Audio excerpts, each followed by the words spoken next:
Okay. Okay, विधि 3 मंत्र बोलाओ. हाँ. Everybody please follow. Unmute. Everybody follow. नमो वितरागाय. नमो वितरागाय. नमो अरिहंताणम. नमो हरिहंताणम. नमो सिद्धाणम. नमो सिद्धाणम. नमो आयरियाणम. नमो आयरियाणम.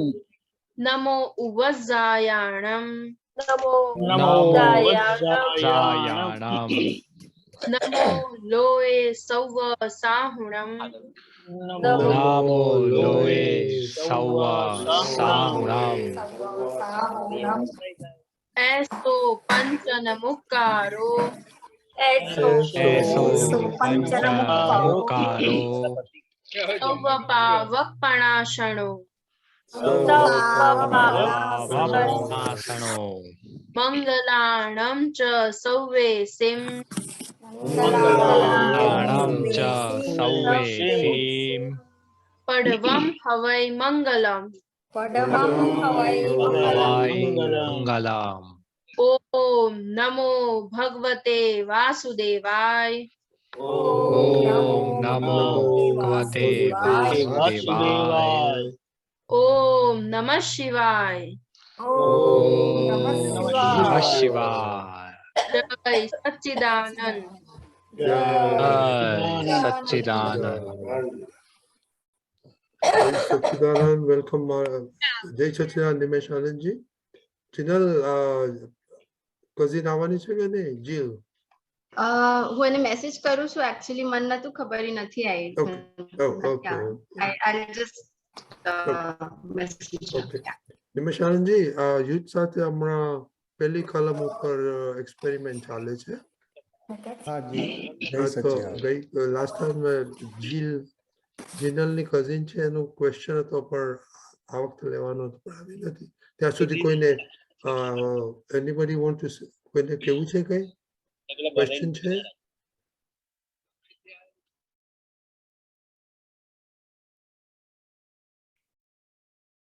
શ્રેયા, એક તો પહેલામાં પહેલું હા બોલો. રજનીભાઈ, હા બોલો નિમેશાનજી. 9 કલમની પહેલી કલમ, એની એટલી બધી ડેપ્થ છે અને એટલી બધી જાગૃતિ વાળી કલમ છે. દાદા ભગવાને એક સત્સંગમાં કહ્યું કે અમારી આ 9 કલમ એ કેવળ જ્ઞાનનો અર્ક છે અને એમાં પણ આ પહેલી કલમ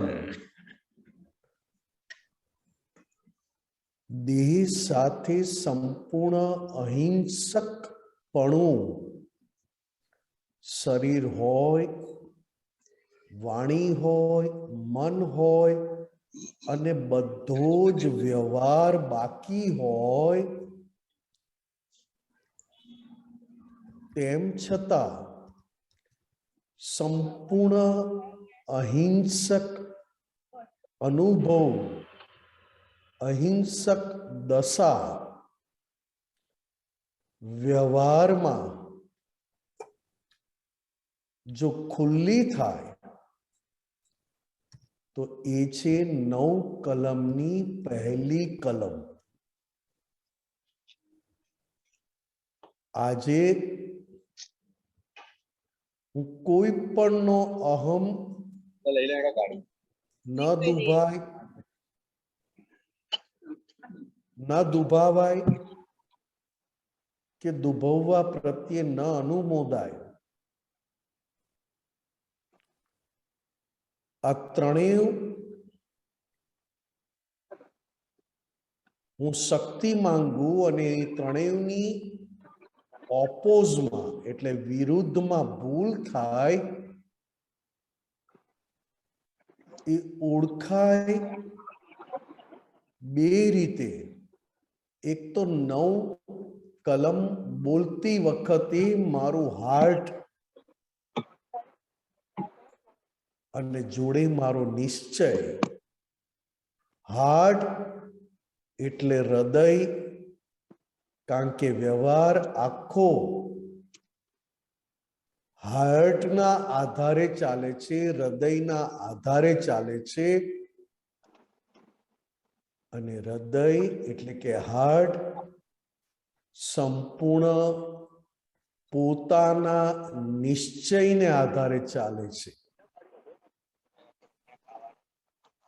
વ્યવહારમાં નિશ્ચય હિંસક, તો હૃદય અને હૃદય સાથેની બધી ક્રિયા હિંસક. હવે હું કોઈનો પણ અહમ મારે દુભવવો નથી. એના મૂળમાં શું છે? ગાડી में ले ले તો કે મૂળમાં જ્યાં સુધી મને કંઈક અંશે કોઈ પણ રીતે મને મારા પોતાના અહંકાર પ્રત્યે પક્ષપાત છે અથવા તો પોતાનો અહંકાર કોઈ પણ રીતે ક્યાંક પણ મને સોફ્ટ કોર્નર છે, વહાલો લાગે છે, ત્યાં સુધી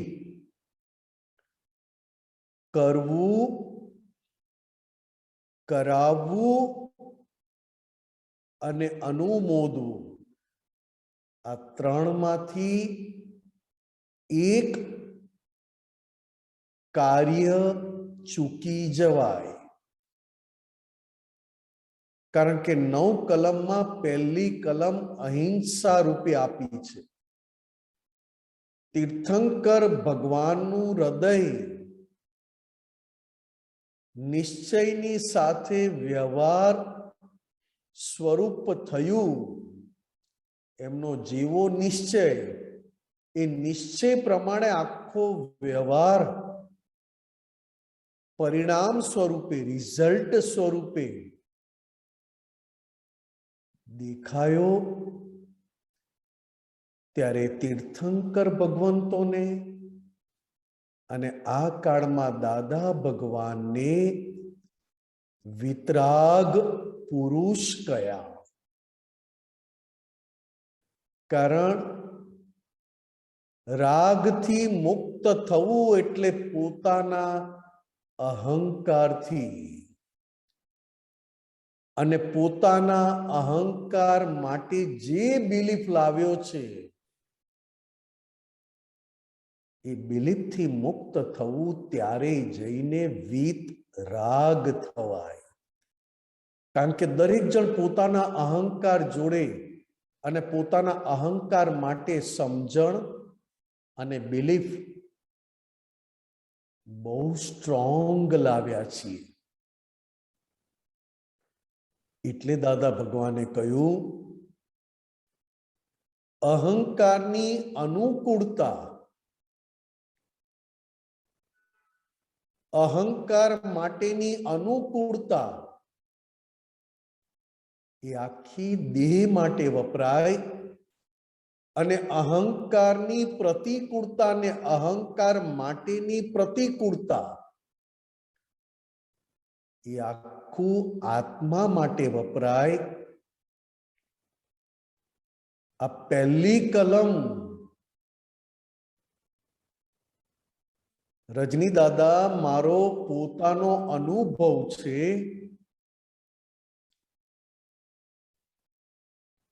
કે હું 40 વખત, બીજી વાર 40 વખત અને ત્રીજી વાર 108 વખત આ ફાઇલ નંબર 1 ને એટલે કે મન, વાણી, કાયા એમાં મુખ્ય મન અને મન જોડે પોતાનું અંતસ્કરણ એને જ્યારે જ્યારે આ 9 કલમ આપું છું અને 9 કલમ માટે એને કહું છું કે સિન્સિયરલી બોલજે, ત્યારે સિન્સિયરલી બોલવામાં ક્યાંય ને ક્યાંય ડિફેક્ટ આવી જાય છે. 100% સિન્સિયર, 70% સિન્સિયર, 50% સિન્સિયર શોધવું પડે છે. કારણ કે જે બોલનારો છે એ ખરેખર હજી પૂરેપૂરો શુદ્ધાત્માના પક્ષવાળો થયો નથી. એટલે દાદા ભગવાને કહ્યું કે આ તો 9 કલમની પહેલી કલમ આખા દિવસમાં જેટલી વાર 9 કલમ બોલો છો એનાથી તો કેટલા ઘણા ટાઈમ પહેલી કલમનો ભંગ કરવામાં જાય છે. હું એકલો બેઠો છું ને મને અંદરથી કહે છે કે મને કંટાળો આવે છે, મને મજા નથી, મારો મૂડ નથી, મને ગમતું નથી. આ છેવટે કોના માટે બોલે છે? આ કોને જોઈને પોતે બોલે છે અને કોને સમર્પણ થઈને આ વાક્ય નીકળે છે? તો કે ઓનલી એન્ડ ઓનલી અહંકાર. કારણ કે અંદરની આખી મશીનરી અહંકાર પાસે આ રોલ અથવા એ રૂપ અહંકારને બનાવી દે છે. અને હું પોતે એટલો નબળો છું કે અહંકારને આવેલી ઇફેક્ટ એ હજી પણ ડિસ્ચાર્જમાં મને થાય છે અને અંદરથી એવું લાગે કે મારો સમય વેસ્ટ જાય છે. પણ જ્યારે અહંકાર ખુશ હોય, અહંકાર મસ્તીએ હોય, ત્યારે સમય વેસ્ટ જાય છે એ રાઈના દાણા જેટલું પણ અનુભવાતું નથી. કોઈ પણ જીવનો કિંચિત માત્ર પણ અહમ ન દુભાય. નમો સિદ્ધાણમ સિવાય દરેકને દેહ છે અને દેહ સાથે જીવે છે. મોક્ષે ગયા, સિદ્ધાણમ થયા, સિદ્ધ થયા, એ સિવાયના અનંતા જીવો, અને અનંતા જીવો પાસે દેહ છે જ. અજાણતા પણ હું જમવા બેઠો ને જમવાની વિધિ ના કરી તો હું જે ખાઉં છું એ તો શરીર છે, પણ એ શરીરમાં જીવ હોય તો જ એ વસ્તુ હું ખાઈ શકું.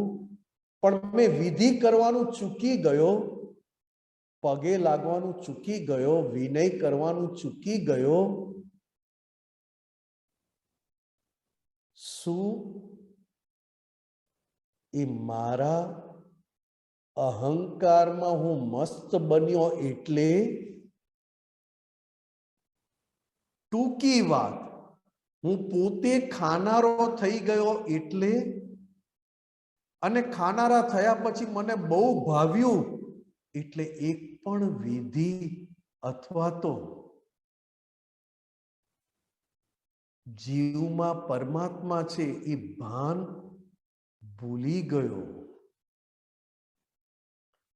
નાવા ગયો, પાણી કેટલા બધા જીવો, લાખો જીવો ભેગા થાય ત્યારે એક પાણી સ્વરૂપે દેખાય. એ પાણી મને નાહવા મળ્યું, પીવા મળ્યું, હાથ પગ ધોવા મળ્યું, જમ્યા પછી હાથ ધોવા માટે મળ્યું. એ જીવનો શરીર કયું? તો કે પાણી.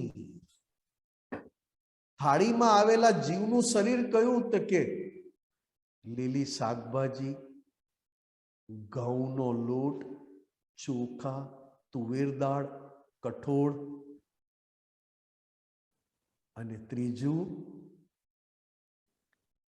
જ્યારે જ્યારે હું બહાર બેસું છું ને ઠંડો પવન આવે છે, એ હવામાં પણ એ હવા એનો દેહ છે અને એની અંદર પરમાત્મા છે. આ વાત તો મેં ફક્ત એક ઇન્દ્રિયની કરી.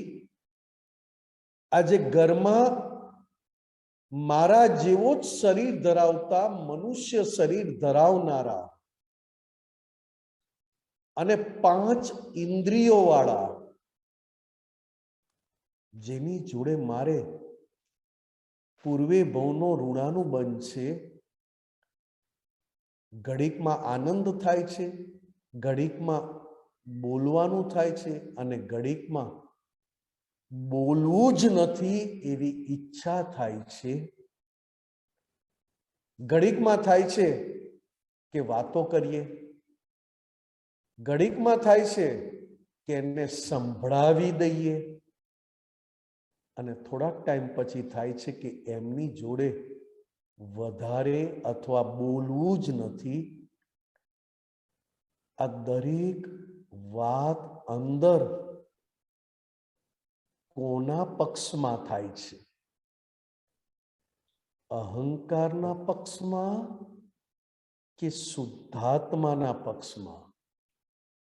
અહંકારના પક્ષમાં થાય છે તો એના ફાયદામાં કે એનું બહુ જ નુકસાન કરે એવા ડિસિઝન લેવાઈ જાય છે. આજે એક જણે મને કહ્યું કે તમારી આ ભૂલ છે અને તમે ભૂલ બહુ જ કરી. તમે આટલી બધી ભૂલ કરો? અને ત્યારે મેં કહ્યું કે મેં એક પણ ભૂલ કરી નથી.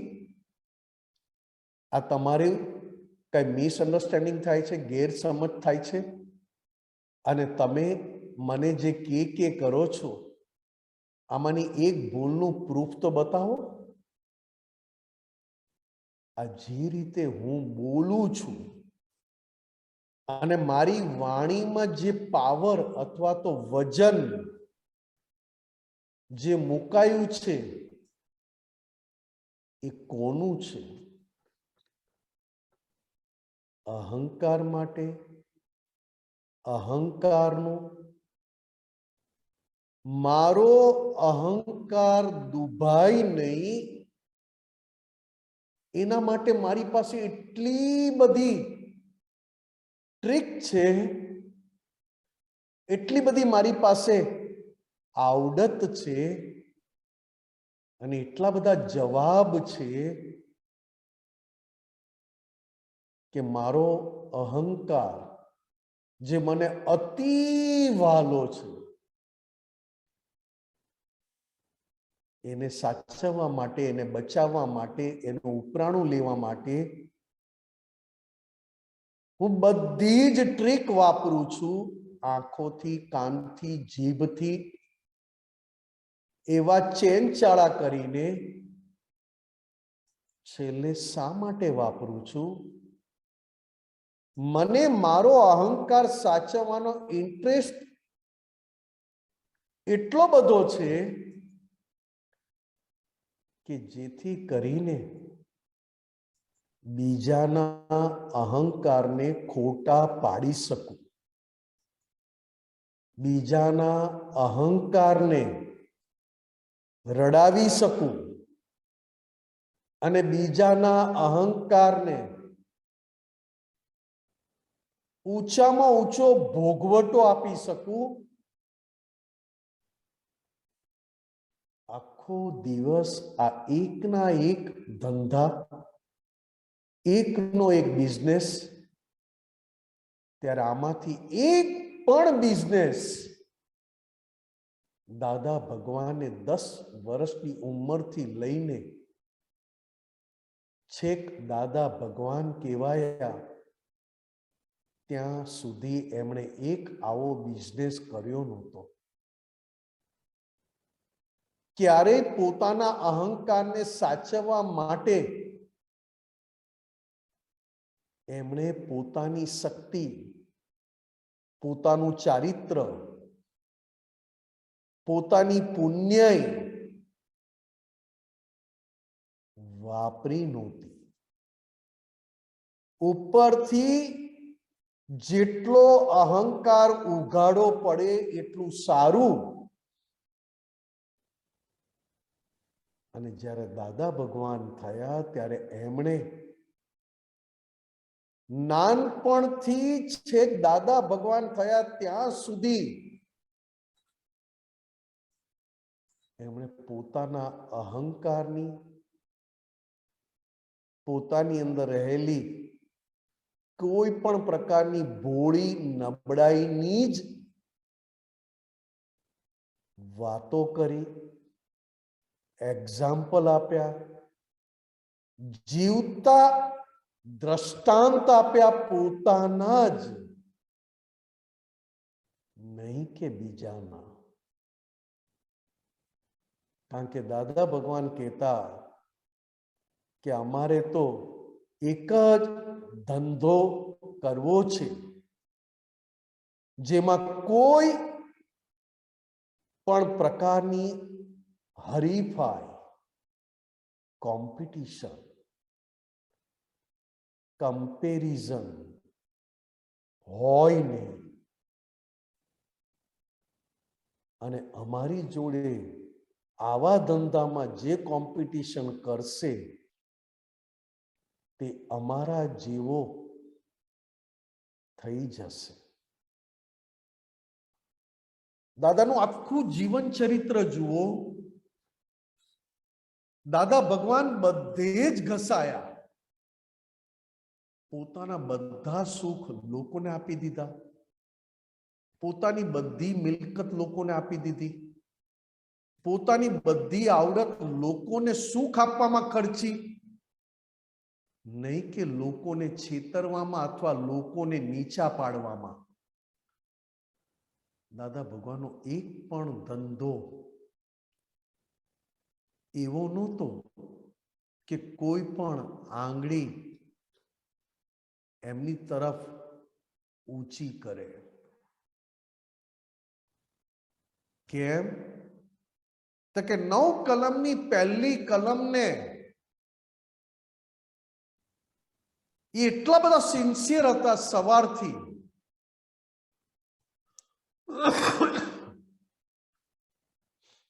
અહંકાર ખુશ થાય અને એ અહંકાર ખુશ થવામાં હું મારી કમાણી ચૂકી જાઉં અથવા કમાણી કરવાનું ભૂલી જાઉં, એ મને નહીં પોસાય. સંસારની કમાણી તો હું ભરપટ લાવેલો છું કે મારા જેવો સુખિયો તો કોઈ નથી. મારી સામે તો સયાજીરાવ ગાયકવાડ પણ કશું નથી કે એટલો બધો ટોપ ક્વોલિટીનો અને ટોપ ક્વોલિટીનો પોઝિટિવ અહંકાર. કોઈને ઉતારી પાડવા વાળો અહંકાર નહીં, કોઈની સામે મોટા દેખાવ એવો નહીં, પણ એ અહંકાર એવો આવેલો કે સયાજીરાવ ગાયકવાડ રાજા મહારાજા પાસે જે સુખ હોય એનાથી કંઈક ઘણું સુખ મારી પાસે છે, પણ એ મારે વાપરવું નથી, મારે તો બીજાને આપી દેવું છે. આપ્યા પછી એમને અબજસ મળે, આપ્યા પછી એમની કોઈ નિંદા ટીકા કરે, આપ્યા પછી એમને કોઈ ના પણ બોલાવે, અને આપ્યા પછી એની જોડે કોઈ ખરાબ પણ બોલવા આવે. તેમ છતાં દાદા ભગવાને એક પણ વાતનું રિએક્શન આપવાની વાત તો બાજુએ રહી, એ જેટલું બધાએ આપ્યું તે બધું લઈ લીધું ને આ પોતાનો ધંધો બીજાને સુખ આપવાનો, પોતાનો અહંકાર બીજા માટે વાપરી જાણવાનો, એ ધંધામાં એમને ક્યારેય પણ મંદી ખોટ આવી નહીં. અને એવો ધંધો કરતા હતા કે જેમાં મંદી ને ખોટ ના આવે એટલે એમના સંસારના કામ અને એમના સંસારના હિસાબો એમને આપોઆપ ચૂકવાઈ જતા હતા. કેમ? અહંકાર જ લોકોને સુખ આપવામાં મૂકી દીધેલો, તો એ અહંકાર હિસાબ ચૂકવવામાં આડો આવે ક્યાંથી?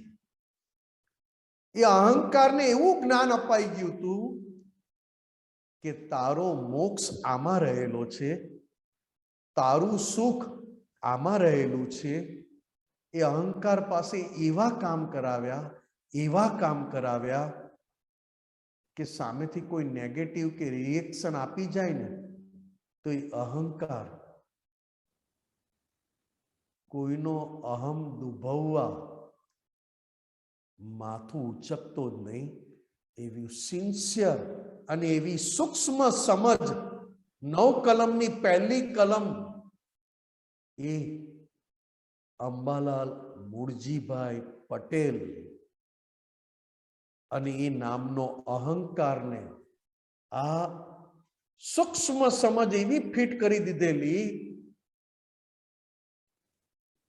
એક પણ કલમ તોડવાની વાત તો નહીં, પણ પહેલી કલમ એવી બજવી, સ્યાદવાદ વાણી, સ્યાદવાદ વર્તન અને સ્યાદવાદ મનન. સ્યાદવાદ શબ્દ તીર્થંકર ભગવાન સિવાય કોઈના માટે વપરાય નહીં. કારણ કે 100% 100% સ્યાદવાદ તીર્થંકર ભગવાન સિવાય કોઈની પાસે હોય નહીં. વાણી, વર્તન અને મન જે દાદા ભગવાને આપણને આપણા હાથમાં, આપણા ખોબામાં તીર્થંકર ભગવાનની જાહો જલાલી શાના આધારે હતી? અંદરની, પોતાની અંદરની સમૃદ્ધિ, અંદરની સાહેબી, અંદરનું સુખ શાના આધારે હતું? એ આપણા ખોબામાં, આપણા 2 હથેળીમાં દાદાએ આપી દીધું કે આ 9 કલમની કોઈ પણ કલમ તૂટે તો તારા અહંકાર પાસે એનું પ્રાયશ્ચિત પ્રતિક્રમણ કરાવજે. તું ક્યાંય સિન્સિયર ના રહે તો કઈ વાંધો નહીં. અમે તો આ 9 કલમ સિવાય કોઈને સિન્સિયર નહોતા, અને 9 કલમને સિન્સિયર હતા એટલે આખી દુનિયા અને અમારી જોડે જે અમારા માતા, અમારા પિતા, અમારા મોટા ભાઈ, ભાભી અને અમારા ધર્મપત્ની બધા જોડે અમે સિન્સિયર એમનેમ જ હતા. અમને ક્યાંય પોલ મારવી, લૂપ હોલ શોધવા એ અમારા અહંકારને ઈચ્છા થતી નહોતી. કારણ કે એવું જ્ઞાન કૂટી કૂટીને અમે અહંકારને આપી દીધેલું આ 9 કલમનું. અને એમાંય આ 9 કલમની પહેલી કલમ જે 5 મહાવ્રતની પહેલું વ્રત અહિંસા, આ પહેલી કલમમાં તીર્થંકર ભગવાનની દશા આમાં બતાવી છે. અને દાદા ભગવાનનું ઉઘાડું આ કાળનું ચારિત્ર આ પહેલી કલમમાં છે. કોઈ જીવનો અહમ ના દુભાય. નિમેષ તું સુખ ક્યાં શોધે છે? ફક્ત આ એક વાક્યને તું સિન્સિયર રહીશ અને સિન્સિયર રહેતા રહેતા રહેતા તને પોતાને જ ખબર પડશે કે તારો પોતાનો જ અહંકાર મોક્ષ સ્વરૂપ થઈ ગયો, એટલે કે પરમાત્મા કહેવાયો. અત્યારે આપણને બધાને તકલીફ છે પહેલી કલમ ભંગ થવાની. વઢીને મહી રહે વિતરાગ, જુઓ કલમોના ઠરડાઈ, જુઓ કલમોના ઠરડાઈ, સદાય પ્રેમ સ્વરૂપાત્મા, જુએ નહીં દોષ કોઈના. આ દાદા ભગવાન માટે નથી ખ્વાઈશ પૂજાવાની, નથી આ સ્થાપના પિંજર. અમે ક્યારેય પોતાના અંબાલાલને પૂજાવાનો રોગ ઉભા થવા દીધો નથી અને કોઈ પણ જગ્યાએ અંબાલાલની સ્થાપના થવા દીધી નથી. જો આ બે વસ્તુ જો અમે ચૂકીએ તો બીજાનો અહંકાર અમે ડૂબવી નાખીએ. કારણ કે અંબાલાલની સ્થાપના કરવામાં બીજાની સ્થાપનાને નીચી પાડવી પડે અને અંબાલાલને પૂજાવા મૂકો એટલે બીજાને કંઈક ઉણપ એટલે કે ઓછા છે, પૂજાવાને લાયક નથી, એવો અંદર રોગ બીમારી ઊભી કરવી પડે. શું વાત છે દાદા ભગવાન, તમે કોણ મળ્યા અમને. આ વાત તો તીર્થંકર ભગવાને પણ એમના ગણધર ભગવંતોને નહોતી કરી, ત્યારે આ દાદા ભગવાને આ કાળમાં તો મોક્ષ ખુલ્લે આમ લૂંટાવ્યો. એ પણ 9 કલમ આપીને. 9 કલમમાં પહેલી કલમ એટલે 5 મહાવ્રતનું પહેલું મહાવ્રત, એ પણ આખું સમાઈ જાય અને તીર્થંકર ભગવાન અને દાદા ભગવાનની અંદરની અનુભવ કેવળ જ્ઞાન દશા. મને કોઈ પણ દેહધારી જીવાત્માનો કિંચિત માત્ર પણ અહમ ન દુભાય, ન દુભાવાય. આ કોને કહીએ છે, આ કોના માટે બોલીએ છે? તો કે જે વાંકો છે, જેની પાસે જ્ઞાન વાંકું છે, જેની પાસે દર્શન વાંકું છે, જે બધી વાતે લુચ્ચો લબાડ અને કોઈને પણ ધોકો દગો આપી શકે છે, એના માટે આ 9 કલમની પહેલી કલમ બોલાવ બોલાવ બોલાવ બોલાવ કરું છું કે ક્યારેક તો કાણું પડશે. કારણ કે એવું ઠાંસી ઠાંસી લાવ્યો છે કે કોને છેતરવા અને કોને છેતરીને મજા કરવી. કે સાલો જો અક્કલ વગરનો છેતરાઈ ગયો, જો મારામાં કેવી અક્કલ, મેં કામે કાઢી લીધું અને કમાઈ પણ લીધું અને મારું હું મજા જલસામાં છું. આવું જ્ઞાન લાવેલાને એવી ટ્રીક, એવી વાતો અને એવી દ્રષ્ટિ એટલે કે દર્શન. આખું દર્શન શામાં કામ કરે છે? તો કે પોતાના અહંકારને પોષવામાં. સવારથી તમે ઉઠશો ત્યારે પોતાના અહંકારને ફાવે તેમ જ રહેવું ગમશે. ક્યારે મારો પોતાનો અહંકાર મેં વેવડાવ્યો નથી. સવારે ઉઠ્યો ત્યારે મેં કીધું, ચાલ નિમેશ, આજે જોઈએ તો ખરા કયો સંજોગ તારા પક્ષમાં આવે છે ને કયો સંજોગ તારા પક્ષમાં નથી અને તારે કરવું પડે છે. કારણ કે સંજોગો સાથે એડજસ્ટ થવું એટલે અહંકારને ફ્લેક્સિબલ બનાવવો. કોઈ પણ સંજોગોમાં ખૂબ અંદરથી ખેંચાખેંચી થાય, મારી તારી થાય, સાચા ખોટાની વાત અંદરથી જબરજસ્ત પકડી રાખે અને ખૂબ ખેંચે, તેમ છતાંય ખેંચવામાં ના જાય ને પોતાની જાતને ટેન્સાઇલ બનાવી દે, કોઈ પણ સંજોગોમાં ફ્લેક્સિબલ રાખવો. કયો ફ્લેક્સિબલ? તો કે શુદ્ધાત્માના પક્ષમાં. એટલે કે પોતાનું ડાપણ ઉમેર્યા વગર બીજાના ડાપણે ચાલવું, એને ફ્લેક્સિબલ કીધો. ગમે તેટલું ખેંચાય સાચા ખોટામાં, બરોબર છે બરોબર નહીં, મારું તારું બોલીને અંદરથી જબરજસ્ત ખેંચે તો પણ સંજોગ પતે એટલે જેવો છે તેવો થઈ જાય, એટલે કે ટેન્સાઇલ. અને ગમે તેવું સંજોગોનું પ્રેશર આવે, એમ જ થાય કે અત્યારે ને અત્યારે જીવ નીકળી જશે, અથવા તો અહંકાર અંદરથી કે હું મારી નાખું એને, હું એને નહીં મારું, હું મારી જાતને મારી નાખું, હું પોતે મરી જાઉં, હું પોતે સુસાઇડ કરી લઉં, અથવા બીજાને મર્ડર કરું. આવા સંજોગોના જબરજસ્ત પ્રેશર આવે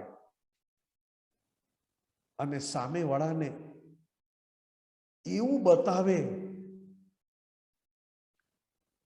કે ભયંકર ભીષ્મા છે, તેમ છતાં એ પોતાના અહંકારના પક્ષમાં ના જાય ને શું નક્કી કરી દે કે ભલે અહંકારનું જે થવું હોય થાય, પણ મારે આ અહંકારથી કોઈની જોડે વેર વાળવું નથી અને કોઈની જોડે બદલો લેવો નથી, એવો મારે કોમ્પ્રેશેબલ થવું છે. આ દાદા ભગવાનના 3 શબ્દો છે અને આ 3 શબ્દો વ્યવહારમાં વપરાયા છે. અને દાદા કહેતા કે આ ગુણ અહંકારમાં હોવા જોઈએ, આપણી પ્રકૃતિમાં હોવા જોઈએ, કારણ કે પ્રકૃતિ આખી અહંકાર રૂપી ઘોડા પર જ ચાલે છે. આ જ્યારે 9 કલમની પહેલી કલમ અને બાકીની 8 કલમ એ અહંકારના રૂપ બતાવ્યા છે, અહંકારના પ્રકાર બતાવ્યા છે કે ક્યાં ક્યાં કેવો કેવો વાંકો થાય. સવારથી ઉઠે ત્યારથી જ વાંકો, અને સવારથી ઉઠે ત્યારથી જ પોતાને કેવી રીતે સુખ આવે ને પોતે કયા સંજોગમાં પોતાના અહંકારને ઊંચો કરે, વાંકો કરે, આડો કરે અને અવળું બોલે, એમાં ને એમાં રચ્યો પચ્યો હોય છે. સવારથી શોધે મને સુખ આવે એવું શું છે, ખાવાથી માંડીને, નાવાથી માંડીને, કપડાથી માંડીને પોતાના કાર્યમાં ક્યારેય ઘરના જોડે હસીને વાત કરી શકતો નથી. ઘરનાની થયેલી ભૂલ અથવા તો ઘરનાએ કરેલું મારી જોડેનો વ્યવહાર એ ભૂલવા તૈયાર નથી આપણો અહંકાર. અને પોતાથી થયેલી ભૂલ તરત ભૂલી જવા તૈયાર છે કે એ તો બને. આ અહંકાર પાસે 9 કલમની પહેલી કલમ બોલાવીને અહંકારને 100% શુદ્ધાત્મા તરફ અને શુદ્ધાત્મા માટે એનું મુખ અંતર્મુખી થાય. અંતર્મુખી થયા પછી પરમાત્મા થવા માટે આ અહંકારની ક્રિયા રહે. એમાં દાદા ભગવાને પહેલું કલમ, એમાં આ 9 કલમે તો ગજબની, આજે અમે મસ્જિદમાં જઈને બોલીએ છીએ તો પણ કોઈ ઓબ્જેક્શન લેતું નથી. હે દાદા ભગવાન, મને કોઈ પણ દેહધારી, શરીરધારી, નામધારી જીવાત્માનો કિંચિત માત્ર પણ અહમ ન દુભાય, ન દુભાવાય કે દુભવવા પ્રત્યે ન અનુમોદાય એવી પરમ શક્તિ આપો. મને કોઈ પણ દેહધારી, નામધારી જીવાત્માનો કિંચિત માત્ર પણ અહમ ન દુભાય એવી સ્યાદ વાદ વાણી, સ્યાદ વાદ વર્તન અને સ્યાદ વાદ મનન કરવાની પરમ શક્તિ આપો.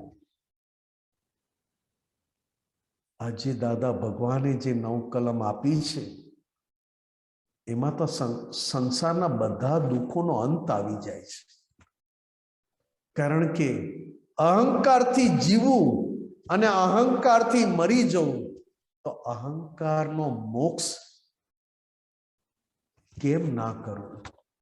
અહંકારને જ્ઞાન તરફ વાળવું, અહંકારને શુદ્ધાત્મા તરફ વાળવો શું ના બની શકે? પહેલી કલમ આપણા અહંકારને આ કળિયુગમાં 100% પ્યોર અને ટ્રાન્સપરન્ટ બનવામાં, અને એ પણ પોતાના ઘરમાં, પોતાની નજીકની વ્યક્તિઓ સાથે 100% સીધો રહેવું. એટલે શું? કે અહંકાર સીધો તો તમે સીધા, અહંકાર લુચ્ચો તો તમે લુચ્ચા, અહંકાર કપટી તો તમે કપટી, અહંકાર મોહી તો તમે મોહી. આખી ભ્રાંતિ ભ્રાંતિ ભ્રાંતિ. જેવો અહંકાર એ હું પોતે છું.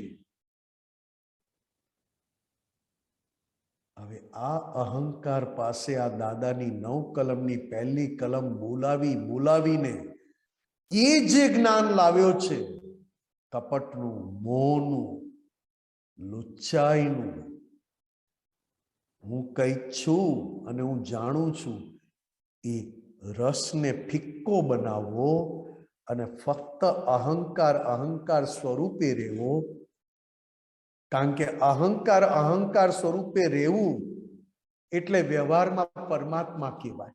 કારણ કે એ મહી રહેલા દાદા ભગવાન, એટલે કે મહી રહેલા દરઅસલ આત્માનો વિકલ્પ છે,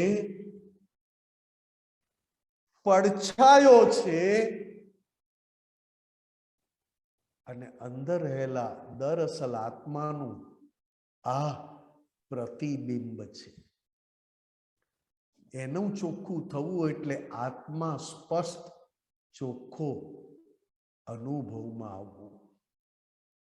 જય સચ્ચિદાનંદ સાહેબ. ભૂલચૂક માફ કરજો, પ્રશ્ન વગર મારાથી બોલાઈ ગયું, અને કંઈ પણ ક્ષતિ હોય તો ક્ષમા કરજો. જય સચ્ચિદાનંદ. જય સચ્ચિદાનંદ. નિમેશાનજી, તમે તો અમારા પ્રશ્નો નો જવાબ આપી દીધો, એટલે તો તમે આજે બહુ સરસ ઉઘાડ આપ્યો. તો આપણે થોડો ટાઈમ છે તો એના ક્વેશ્ચન લઈ. આપણે જીલ, મારે બહુ ક્વેશ્ચન છે પણ હમણાં આપણે જીલ ના લઈએ. આપણે જીલ. હા બોલો.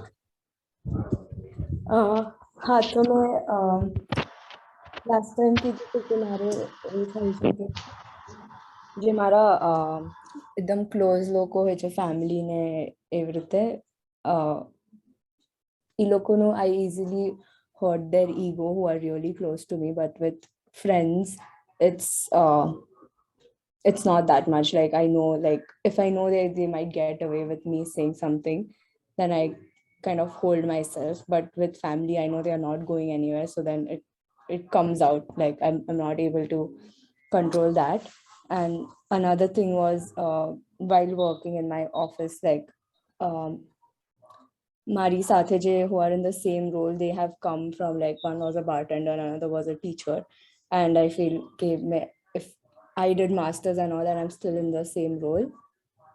So એટલે મને એવું થાય છે, I know कि I shouldn't be thinking like that, but ક્યારેક તો બી એવા વિચાર આવે છે.